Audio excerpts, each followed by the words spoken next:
If you think about the parallel, the church was the first one to wage a war on drugs. That is absolutely right. This kind of coming of age process, taking psychoactive drugs, was around the whole world at that time. Knowledge is within. The real ultimate knowledge is within.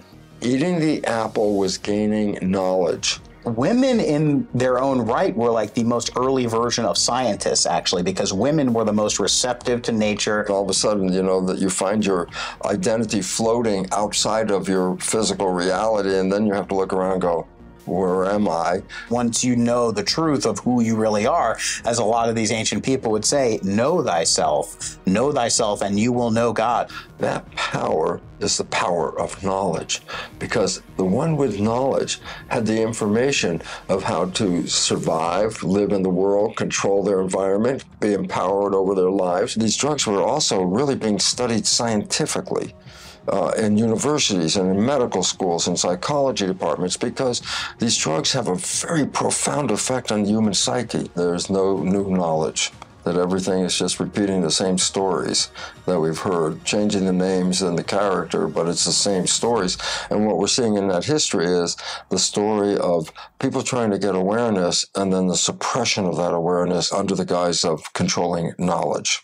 Hey everybody, welcome back to the Bruce Lipton YouTube channel. I'm here with Uncle Dr. Bruce Lipton. I'm Alex Lipton, and we're going to have a very interesting story to talk about today when it comes to the psychedelic experience, how it relates to humanity all throughout the ages, especially how it implicates modern scientific understanding. So Uncle Bruce, I'm really excited to talk about this with you today. Well, I'm excited because, you know, the book Spontaneous Evolution, which describes the nature of civilization's evolution that I wrote about, we didn't go far enough back in that book to talk about something that was so profoundly important in how it shapes today's civilization. And that going back is to when did what we call modern humans step out of the shadow of a proto-human, and what made that difference? It has been suggested by researchers and scientists alike that somewhere along the line, early humans were eating psychoactive drugs like magic mushrooms or something like that. And that this experience gave them an introduction to another realm of life, the energy, the spirit realm, the idea that what was life outside of the body like? And it's interesting because really coming from this is the important quote about dying before you want to. Yeah, so the quote goes like this. It comes from ancient Greece, but there have been a lot of interpretations. The quote goes like this: if you die before you die, when you die, you won't actually die. It seems like a funny little riddle, but it alludes to this idea that if you have an experience that out of body, transformational out of body experience simulates the death experience. It simulates death, and all of a sudden, you know, that you find your identity floating outside of your physical reality, and then you have to look around and go, where am I? And all of a sudden, an awareness comes in that there's another place outside of the body experience that we generally live in. Part of this story has to do with ancient religious texts. And there are so many thousands of people, millions, billions of people that follow works such as the Old Testament, the Quran, the Bible. And it's really important to come at this from a place of respect and consideration, because there are so many good, wonderful people on this planet, and these stories are near and dear to their hearts. However, it's important to recognize that some of these stories have a little bit of a different spin to them when you look at them more critically, when you start to consider context from other sources of information. It's really important, and I just want to give a little bit of a trigger warning for anybody. This might be a controversial subject for you. A spoiler. Yes, we'll talk about some very interesting things here, and yet you have to recognize is we're not trying to say this is the way things are. What we're offering is let's consider other alternative visions of how we got from ancient times to the current time and the chaos that we're experiencing right now, and how we may resolve that chaos based on the ancient information that will come forth in this discussion. And so I really wanted to bring in young Alex, Alex has been looking into this and actually has found some really deep and very interesting insights into the nature of human evolution and the nature of psychedelics. And I guess we could just ask Alex, well, when did this come in? I know it was thousands of years before Christ. So what do you tell us? Yeah. So what's interesting, Uncle Bruce, first of all, I want to say thank you for bringing me on to your wonderful set here. And this is a great opportunity to have a discussion about this because it's, to me, always been a very important subject. Well, welcome, Grasshopper. I guess the first thing to mention is this idea of a psychedelic shamanic culture. Now, what is this? The idea of a psychedelic shamanic culture is really interesting because it's pointing to a time in our ancient past, like you said, thousands of years before the time of Christ and all that. There was this world that you see only clues of today because of it was so long ago and the earth has changed so many times and civilizations have come and gone that we don't really have too much physical evidence for what we're talking about. There are clues that indicate that there was some type of shamanic culture. So the first thing to ask is, what is a shaman? And because I think we can all understand what a culture is, but what is a shaman? A shaman historically has been an individual that has this ability or this gift or this sense, this intuition, if you will, into nature, that they can see and perceive things that normal people in their five senses cannot perceive. So the shaman in ancient times could be considered a medicine man or a medicine woman, a doctor in today's world. They have knowledge and skills about plants and how to treat these things and how to treat human beings. But the most interesting aspect of shamans is their ability to see beyond this world. So the idea of a shamanic culture means that we're not talking about just individual shamans, like an individual in a tribe. We're talking about a whole culture that was orchestrated around living outside of the realm of our perceived reality. So thousands of years ago, in ancient Western world of the Greeks, the ancient Greeks, we have this story of this place called Eleusis. And there have been great studies and research into this, such as Brian Murarescu, who wrote this great book, The Immortality Key. And but I want to, basically it's still based on a written record from ancient Greece. Absolutely. The story of Eleusis is based on a real life place in ancient Greece called Eleusis. It existed, as far as we know, for over 2,000 years. There was a period of time during the Roman Empire where this place was sacked and burned. So we have physical evidence for this place and ceremonies and experiences that were had there. The thing about Eleusis, however, like the word elusive implies, is not much information about it because the story of Eleusis was about an experience, what they call a beatific vision, that people would go and be initiated into this mystery of the universe. So part of the other real story that comes from Eleusis, the evidence of this is a story of ancient Greece. There's all sorts of mythology, right? We have the different gods and their stories. There's a particular story called the Hymn to Demeter. Demeter was one of these gods, and in a nutshell, Persephone, Demeter's daughter, gets abducted by the god of the underworld, Hades, and brought into hell, essentially. And Demeter has to go and find her and is unsuccessful. It's this whole story. There's all sorts of carvings and writings and all sorts of stuff that demonstrate this, statues. It's a very real thing.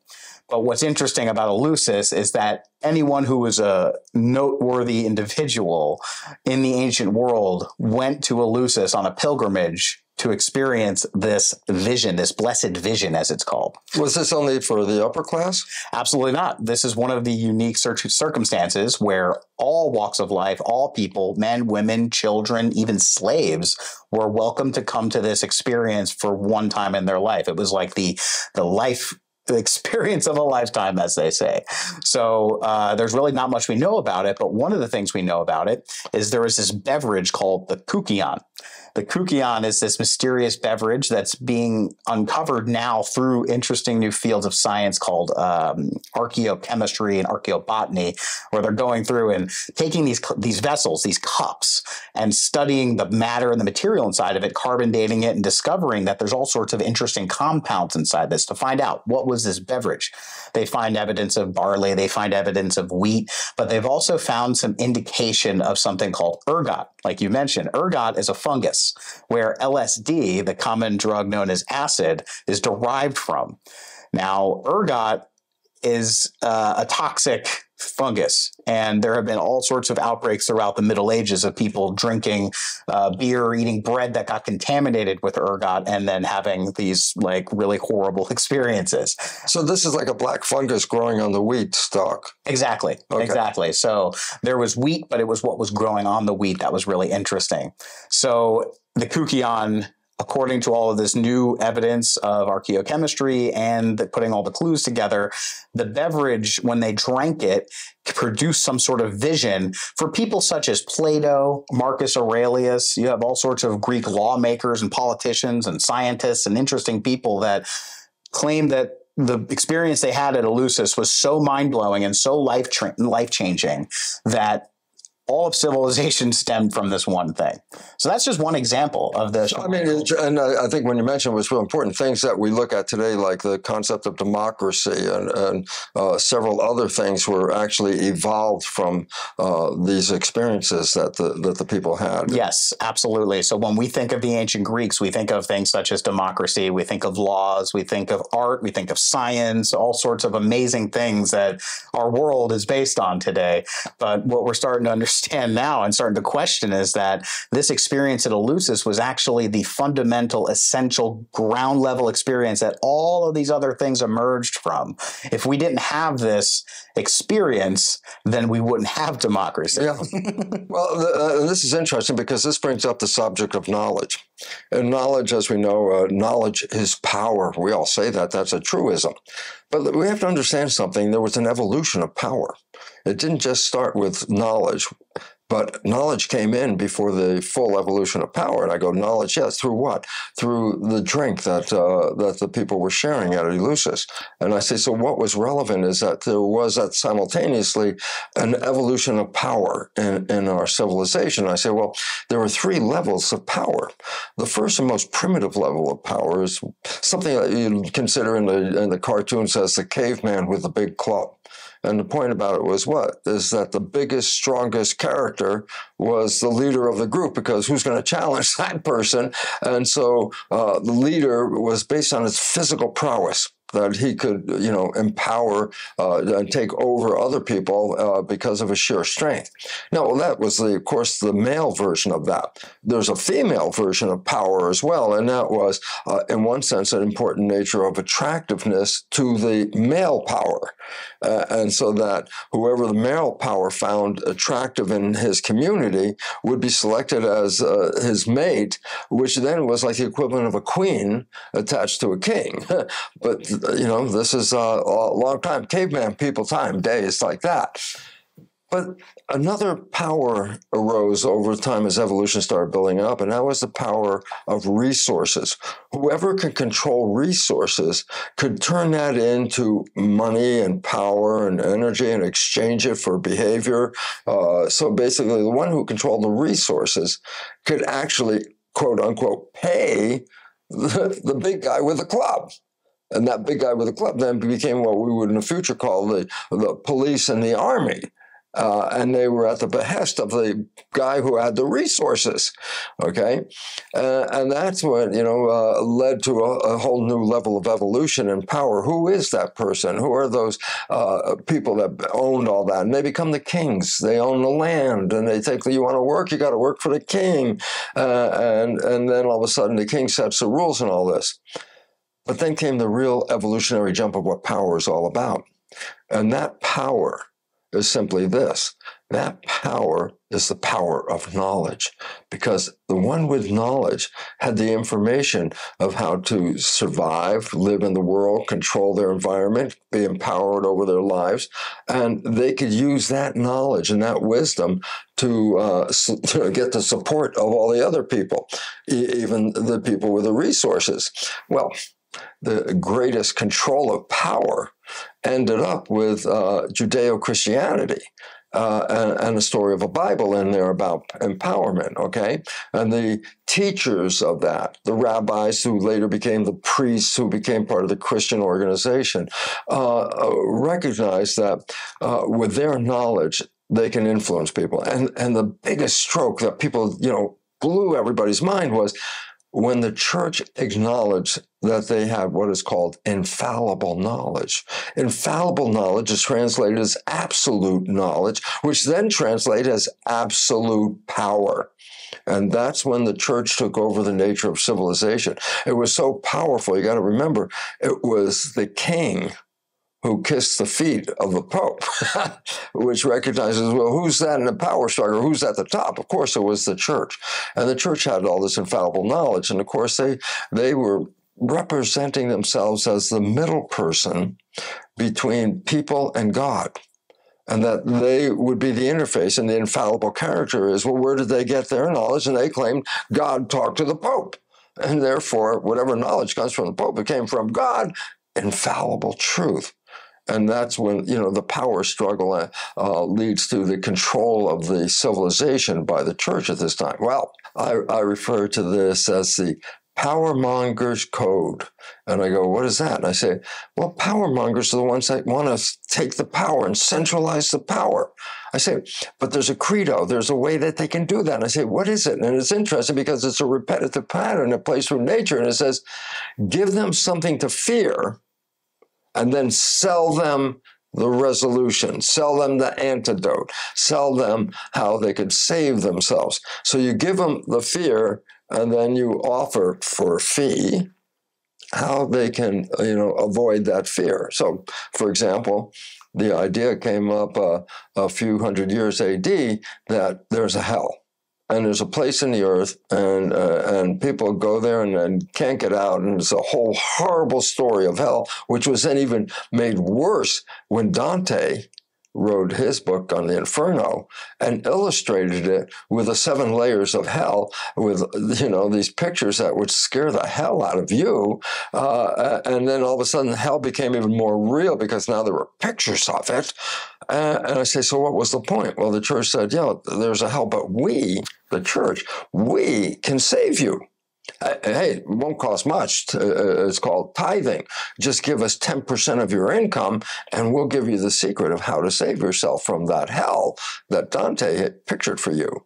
And all of a sudden, then there was a trade-off here going on that says, first we scare them with a vision of hell, but then we save them with the vision of the church and all the rules and the Bible and all that stuff. And Uncle Bruce, I think it'd be really worthwhile to mention at this point right now, especially when it comes to the church and their solution to the hell problem. Yeah.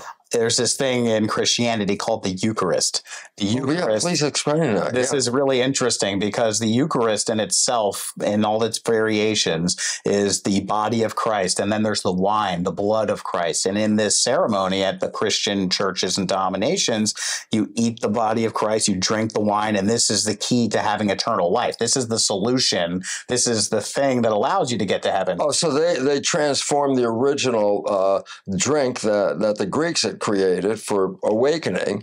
They transferred the name, but they didn't transfer the power. Right. Well, see, that's what I was trying to say before, is that this is this idea of ingesting plant medicines and having a communion with nature is something that was so predominant in our culture for so many thousands of years that by the time that the Judeo-Christian monotheistic world started to emerge, you had all these people essentially believing and living in an existing cult. But how are you going to convert? If you were a priest, if you were living in that world in the Roman Empire, how are you going to get everyone to stop taking LSD and come over here and listen to what you got to say?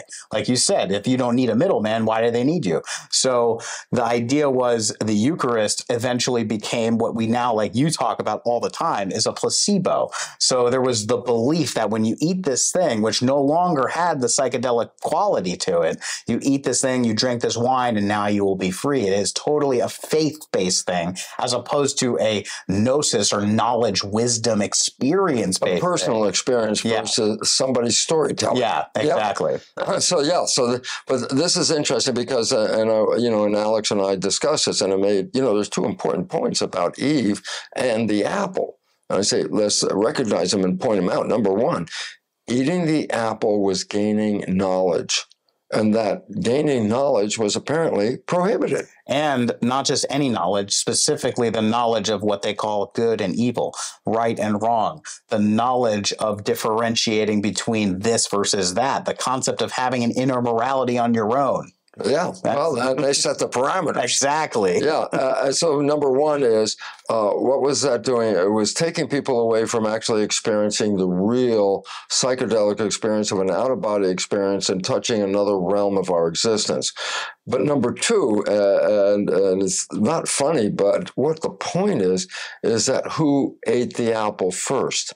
It was Eve. I said, well, what's the relevance? Well, Alex, go ahead, expand on Eve's relevance here. Well, it doesn't take any scholar to really have to understand that throughout the centuries, women have been persecuted and marginalized as second-class citizens or not even citizens at all. When you go all the way back to these times, the idea of women being subservient to men is actually baked directly into the Bible Genesis story itself, where God creates Adam, and then from Adam's rib, he creates Eve, which is a complete distortion of what nature is all about, because obviously men don't give birth, women give birth. But in this story, we have women being subservient to men.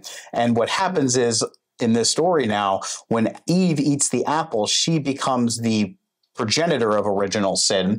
And women in their own right were like the most early version of scientists, actually, because women were the most receptive to nature. They understood the different herbs and the plants and which things went to what, so that medicine could be given. If Adam cut his leg, Eve was the one that would know which kind of things to rub in the wound to make sure that it doesn't get infected. And that's when the picture of the witch, right, cooking with a cauldron, exactly, is what? Creating that chemistry. Yep. And witches make that chemistry, so don't drink that chemistry. Right. Which leads into this whole idea that was proliferated by the church, this great, horrible tragedy of burning witches, burning women all throughout the Roman Empire and the European world, because women had the knowledge on how to create these at-home Eucharist, if you will. You don't have to go to the church and get that nonsense, placebo. Here's the real thing. So they were going around killing all the women that knew about this. And that was a really important thing. So women being demonized was the two birds and one stone situation by criminalizing the psychedelic experience. And having Eve. And then demonizing women. Yeah. And putting it into the religious dogma to the point where, even in a lot of the secret societies and religions, women don't get, how many priests are women? How recently was it before priests could be women? Well, it's also interesting because when we talked about the story and we brought up about Eleusis and the Greek Empire, and a very important point was that you acknowledge that, well, today we have like centers of religion, like Jerusalem or, Mecca. Yeah, the Vatican. The Vatican. And those are sources. Long before those things, it was Eleusis was the equivalent of all of those one place. So people from not just from the Greco lands, but from beyond would make pilgrimages to this place because it was the center of the spiritual realm was there. And through the process of they didn't just take the psychoactive drugs, they had plays and plays. And so they created like a Burning Man in today's world. That's absolutely right. That's what the big speculation is. And in a lot of psychedelic experiences, plant medicine experiences, and even in the therapeutic experiences, there's this term called set and setting. Set and setting refers to the state of your mind, your set of mindset. And then you have the setting, which is your immediate environment. Who are you with? What is the lighting like? Are you in a very busy place? Are you in a calm place? This is very important to the plant medicine journey because it totally can define it. And Eleusis seems to be the most ultimately curated experience for the best possible vision to occur on a mass scale. We're talking at times 30,000 people potentially being there at one time, all to experience this. Yeah. Well, this is such an amazing thing because then the church, if you think about the parallel, the church was the first one to wage a war on drugs. That is absolutely right. And also a good thing to remember, we have to recognize that religion and government were one and the same back in these days. When the religion said you cannot do this, that was effectively the law of the land. Yeah. This was not just a choice to believe this or not. You grew up in generations to have to deal with this. Yeah. The war on drugs started a long time ago. So, in these wonderful discussions, it also comes up very interesting fact. We talk about Greece in the center of this awareness and all that. But guess what?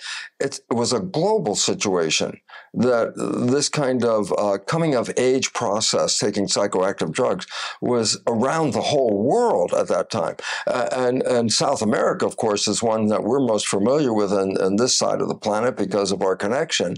But South American Indians were a passage of life, a way, going from youth to adulthood. Yeah.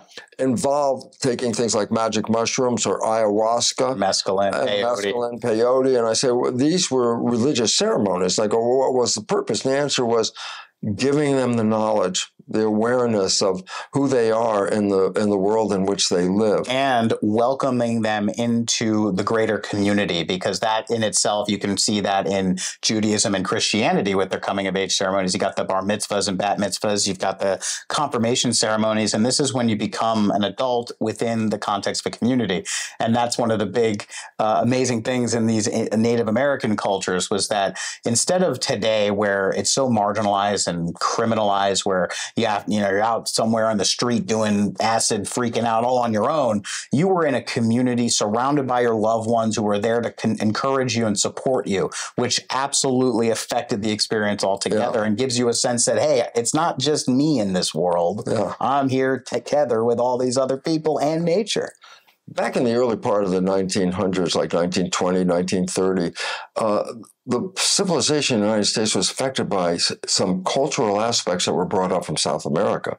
These cultural aspects involved the use of psychoactive substances such as marijuana, magic mushrooms, ayahuasca, things like that. Well, this really created a problem for the leaders at that time because they started to see that people were taking these drugs and having experiences beyond the physical normal realm, that they were gaining knowledge of another realm of our existence, the real spiritual experience, not reading about it, but experiencing it. Well, of course, there's an issue about this is if you're trying to control a population and all of a sudden they start to identify who they really are in regard to spiritual entities, then all of a sudden the idea of control is kind of funny. You mean, Uncle Bruce, if they start to realize the difference between good and bad, they realize that the things happening to them might be bad and they might want to revolt if they have these experiences? Oh my God, you mean the government might not be helping us? You mean the idea of knowing the difference between right and wrong might be a good thing? Yeah, well, the government helped in that because in the 1930s, a movie came out called Reefer Madness. And what was it? It was a propaganda attempt to give drugs a very bad name, especially marijuana, reefer madness. Yeah, reefer madness. And the idea was they created a movie with this exaggeration of life where people smoke marijuana and then they jump out of buildings or they rape women or whatever is going on. Go absolutely insane. Insane is the result of smoking marijuana. What did that do? In the public's eye, it made them shun or stay away from those drugs. Stay away. They're evil. It's the same kind of evil that the apple in the tree of knowledge in the Garden of Eden is. Avoid that apple, avoid these drugs. And they outlawed them. But the point about it was these drugs were also really being studied scientifically in universities and in medical schools and psychology departments, because these drugs have a very profound effect on the human psyche and the human life in general. And so researchers reveal things like neurological disturbances such as drug addiction or alcoholism, or depression, anxiety, post-traumatic stress disorder. Yeah, that these effects could be eliminated virtually instantaneously with the use of some of these psychoactive drugs, including magic mushroom, psilocybin, LSD, MDMA. And it was interesting because the research was on the drugs in the medical school and starting to show how empowering these drugs were for healing people. You know, Actually, it's not even more of a drug as much as it's a medicine. so actually, it is a medicine, and from in the pharmacology books, it is actually listed as a medicine. I always loved it because when I looked up psilocybin, it said there was nothing bad in the whole thing about psilocybin. It was talking about, oh, it takes the ego away, and then it connects you with the world and connects you with nature. I'm going, That sounds awful. That sounds so awful, and there was no negative consequence written in the pharmacology textbooks about that. So basically, I guess the leaders to be, if you want to control people, you can't give them this knowledge because this knowledge takes away the fears that they have. And, you know, something interesting, too, about the knowledge is that we have an idea of knowledge, like knowledge with the lowercase k of information. Like you go to a library, you read a bunch of books, you go to school, you get smart. I have so much knowledge about the Roman Empire or whatever. But the knowledge that I think we're describing here that comes from these plant medicine experiences and these elusive experiences is not a knowledge with a lowercase k. It's a knowledge with a capital K in the sense that it's an inner knowledge. It's a knowing experiential experience. Gnosis. Gnosis, as the ancient Greeks referred to knowledge, and that's what it means, inner knowledge, a divine spark within that once you know the truth of who you really are, as a lot of these ancient people would say, know thyself, and you will know God, know yourself and you will know nature. And even just to bring this in, the founding fathers of the United States, when they referred to nature, they didn't just say nature, they said nature and nature's God, meaning they're directly connected. If we can understand nature, we can understand God. And that's the same thing when it comes to these experiences. If we can understand who we are and what we really are, maybe we can understand what the greater purpose of this whole thing is. Absolutely. And of course, what was the relevance of that? That was the founding of the United States in a sense of a Declaration of Independence. It says, we are not under your control. We, the people, are under the control. And that was through the gnosis, through the knowing of who they were. And it was, of course, a revolution on the planet of how to live in a community without the king or the ruler or the Vatican. And ironically, well, not ironically, just very interestingly, matter of fact, the Vatican and the Pope and the whole order of the Jesuits and everybody, they directly opposed these independent nations rising up of the people because it violated the monarchy rule of the Pope and the kings. And if people are deciding what they want to do, how are we going to get them to do what we want them to do? Yeah. And so basically it says, stop it. Just stop it. Don't do those things. We will not like you anymore. It's amazing how stories change over time and how characters in these stories, coming from a literary or cinematic storytelling perspective, we oftentimes conceive people as villains, but then we realized, like Darth Vader, that Darth Vader in the Star Wars trilogy, turns out he was actually a good guy a long time ago, and then he eventually becomes a good guy later. So there's these roles that change throughout time in stories. This is part of The Hero's Journey by Joseph Campbell, his great tale of a hero with 1,000 faces. Well, what's interesting about this is that there's an ancient story in ancient Greece. We're talking about this great titan known as Prometheus. Now, there's a movie called Prometheus, but it has nothing really to do with what I'm about to share with you. The idea of Prometheus is that you have this ancient titan who has a position of authority, and then you have the gods, and then you have all the people. Now recognize that the titans are above the gods. That's right. So this is the stratification of these authority positions. So Prometheus is a titan. That's right. Above the gods. Above the gods. Greece. And the gods at the titans were constantly at odds with each other, but then the people were oftentimes the pawns on the chessboard having to deal with the repercussions of all these wars in the heavens going on. But anyway, to make a long story short, Uncle Bruce, the idea is that the people, the humans on Earth, were suffering. They were having a hard time surviving. They were constantly being manipulated and put to death by the wars and the gods and the titans. So Prometheus had this brilliant idea, which actually what the word Prometheus means is forethought, pre-thought, the idea of thinking ahead. So Prometheus thinks ahead and says, what I'm going to do is I'm going to take the fire, the knowledge, the technology from the gods and bring it down to the humans so that they can actually survive and have the gift of the humanity, the idea that they can become gods themselves one day. This was the biggest violation according to the gods and to the titans, and he eventually got punished big time, got chained to a rock, and it was a horrible experience. So this story is really translates all throughout time, and how we see this idea of knowledge being shared with the people and how dangerous that can be. The idea of knowledge being power. Well, if the people have the knowledge, if people have the fire, well, then how are we going to be able to control them at that point? Well, it's a great story as it unfolds. And this is something, again, it's so easy to get lost in the history. We're talking about thousands of years of history where all of this stuff is transpiring over generations and generations, over lots of time and geography. But what's interesting, there's a book I think that'd be worth mentioning here, Uncle Bruce. It's called The Chalice and the Blade. And The Chalice and the Blade is a great short story that demonstrates that there was this shift in culture. When earlier in this discussion, we were talking about shamanic culture, and now we're in this other kind of scientific materialistic culture, war culture. You know, the idea is that a long time ago, there was a matriarchal society, so to speak, and the agrarian matriarchal society, where the only real evidence we find of this are these figurines of the voluptuous women, these fertility gods that happen to be found all over the place back then. But then they're sort of shifted, where then you start to see the emergence of what you would call modern civilization, where you have the kings of the city-states and the patriarchy. This is where that all shifted. So the idea is that the whole idea of the church and the Torah, the Old Testament, this idea of God imposing this rule, do not eat from the tree of knowledge.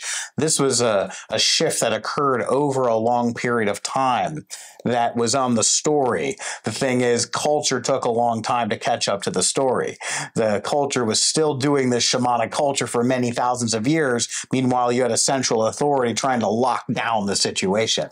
Same where imagine the 1960s, where you have the government saying, don't do these drugs, and everyone's still doing the drugs. Yeah. And it's like, that's the whole idea, but imagine it on a much larger time scale. So it's easy to get lost in history, but the key is knowledge is within. The real ultimate knowledge is within. And an interesting aspect of this is there's a famous saying, there's no new knowledge, that everything is just repeating the same stories that we've heard, changing the names and the character, but it's the same stories. And what we're seeing in that history is the story of people trying to get awareness, and then the suppression of that awareness under the guise of controlling knowledge. Yep. Thanks, Uncle Bruce. Thank you, Grasshopper Alex. All right. All right, I think. Thank you, cameras. Yeah, thank you, guys. Yeah, All right.